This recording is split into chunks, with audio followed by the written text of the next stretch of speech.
একজন স্বামী যদি তার বউয়ের সাথে রিস করে চলে যে বউ একটা চকলেট খাইলো কান আমিও একটা চকলেট খাবো, বউ একটা জামা কিনলো কান আমিও একটা জামা কিনবো, আসলে ব্যাপারটা সেই ছোটবেলার ভাই বোনের মতন হয়ে গেল না। হ্যালো এভরিওয়ান, আসসালামু আলাইকুম, ওয়েলকাম নতুন আরো একটা ব্লগ ভিডিওতে। আমি নাম বলতে চাই না, কিন্তু আমি আমার নিজের চোখে এরকম অনেকবারই দেখেছি বউয়ের সাথে প্রত্যেকবার প্রত্যেকটা জিনিস নিয়েই রিসারিসি করে। এটাকে ভাই সংসার বলে না, এটাকে বলে রিসারিসির সংসার। সেটা আবার আপনারা ভাববেন না যে আমি আমার কথা বলছি, আমি এরকম চোখে দেখেছি তাই বলেছি। বিষয়টা দেখে আমার কাছে অনেকটাই খারাপ লাগছে, তাই আপনাদের কাছে আমি একটু শেয়ার করলাম। আর আমি যাকে বলতেছি উদ্দেশ্য করে সে অবশ্যই আমার ভিডিও দেখে এবং সে অবশ্যই ভিডিওটা দেখতে পাবে এবং শুনতেও পাবে আমার কথাগুলো। আপনার যদি কিছু বলার থাকে অবশ্যই বললেন আমাকে, আমি শুনতে রাজি আছি, কিন্তু আমি যেটা চোখে দেখেছি আমি অবশ্যই সেটা বলবো। আপনি যদি আমার ভিডিওটা দেখেন অবশ্যই একটু মনোযোগ দিয়ে শুনে নিয়েন, আর যদি আপনার কিছু করার থাকে করে নিয়েন। যাই হোক, অনেক কথাই আপনাদের সাথে শেয়ার করছি, এবার কাজের দিকে আসি। আজকে ঘুম থেকে উঠেই কাজে লেগে পড়লাম।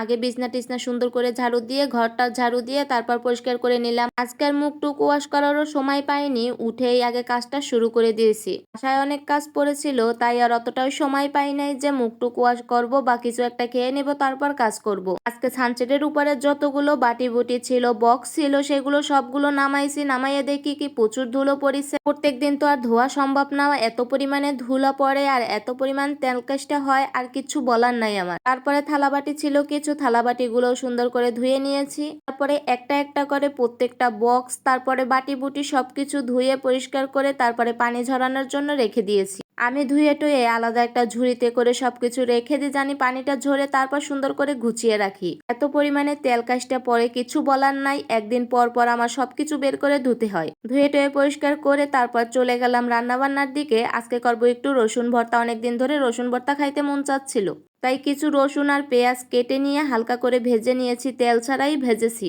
তারপরে কিছু শুকনো লঙ্কাও ভেজে নিয়েছি, শুকনো লঙ্কাটা একটু তেলে ভাজা করেছি। আমার বাটতে একদমই ইচ্ছা করে না পাটায়, কিন্তু আমি ব্লেন্ডার করে নিয়েছি, যদি আপনারা চাইলে বাটতে পারেন।